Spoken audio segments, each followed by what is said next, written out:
Hello friend, स्वागत है आप सभी का अपने चैनल आर के स्टडी क्लासेज में। आज हम देखेंगे बिहार बोर्ड इंटर परीक्षा 2025 के लिए इकोनॉमिक्स यानी अर्थशास्त्र का चैप्टर 1 देखेंगे, परिचय वृष्टि अर्थशास्त्र।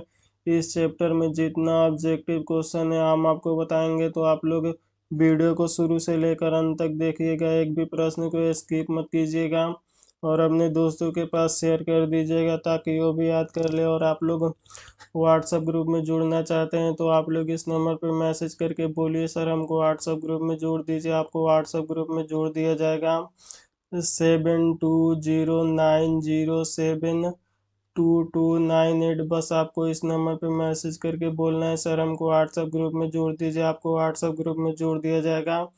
और आप इस चैनल पे पहले बार आए हैं तो चैनल को सब्सक्राइब कर दीजिए और वीडियो को लाइक कर दीजिए ताकि आने वाला सही वीडियो का नोटिफिकेशन आप तक पहुंचता रहे और आपका एक भी क्लास नहीं छूटे। यहाँ पे आपकी तैयारी आर्ट्स का बहुत ही अच्छी तरीके से करवा दिया जाएगा, तो आप लोग चैनल को ज़रूर सब्सक्राइब कर लीजिएगा और अपने दोस्तों के पास शेयर कर दीजिए ताकि वो भी सब्सक्राइब कर ले। तो चलते हैं बिना कुछ देरी के हुए क्लास को स्टार्ट करते हैं। चलते हैं पहले नंबर प्रश्न पे। पहला नंबर प्रश्न है, केंद्र सरकार द्वारा प्रदत्त श्रेणियों की वसूली क्या होती है? ऑप्शन ए पूंजीगत व्यय, ऑप्शन बी पूंजीगत प्राप्तियां, ऑप्शन सी राजस्व प्राप्तियां, ऑप्शन डी इनमें से कोई नहीं। तो ये पूंजीगत प्राप्तियां होती है, यानी बी नंबर बिल्कुल ही राइट आंसर हो जाएगा। चलते हैं दो नंबर प्रश्न पे।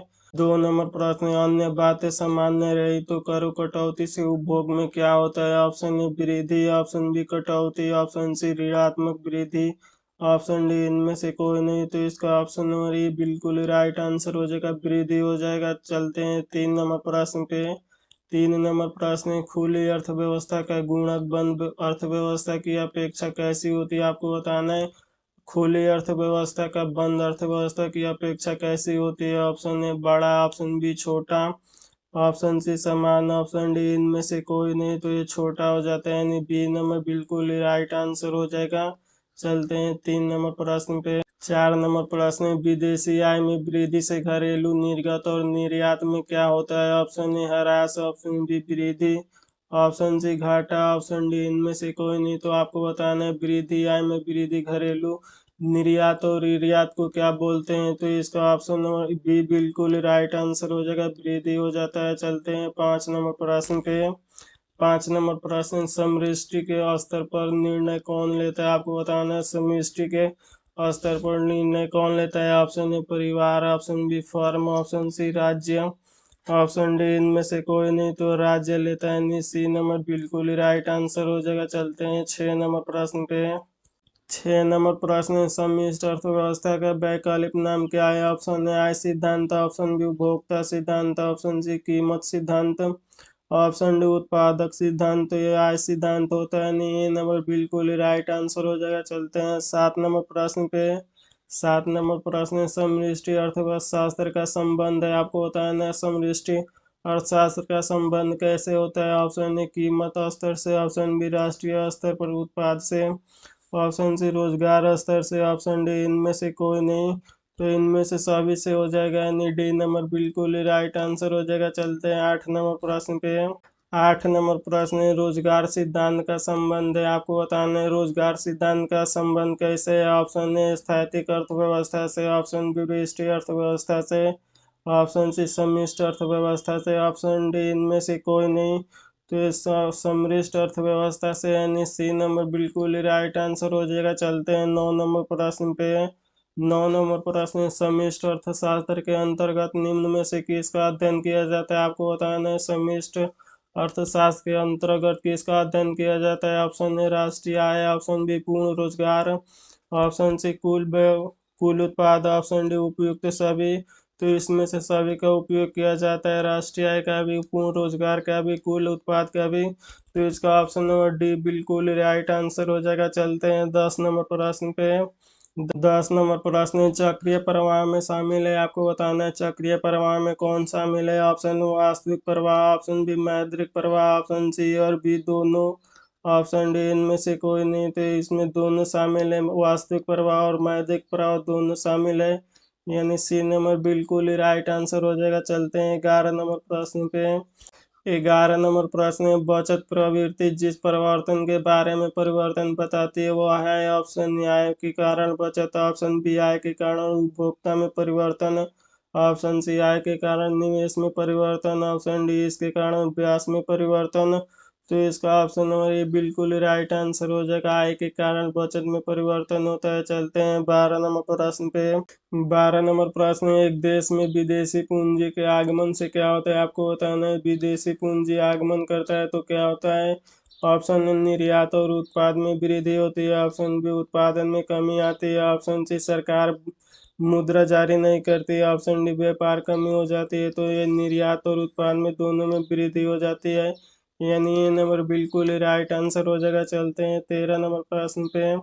13 नंबर प्रश्न, निम्न में से कौन आर्थिक मंदी की स्थिति का लक्षण है, आपको बताना है। मंदी का लक्षण इनमें से कौन बताता है। ऑप्शन ए रोजगार के स्तर में कमी, ऑप्शन बी औसत मूल्य स्तर की कमी, ऑप्शन सी उत्पादन में गिरावट, ऑप्शन डी इनमें से सभी। तो इनमें से सभी में कमी आ जाती है, यानी डी नंबर बिल्कुल ही राइट आंसर हो जाएगा। चलते हैं 14 नंबर प्रश्न पे।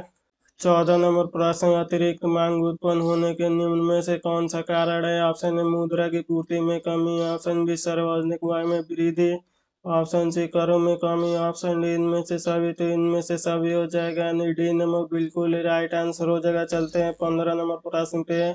15 नंबर प्रश्न है, पूंजी खाते में निम्न में से कौन सा मद है, आपको बताना है। पूंजी खाते में निम्न में से कौन सा मद है। ऑप्शन है सरकारी विदेशी ऋण, ऑप्शन बी निजी विदेशी ऋण, ऑप्शन सी विदेशी प्रत्यक्ष विनियोग, ऑप्शन डी इनमें से सभी।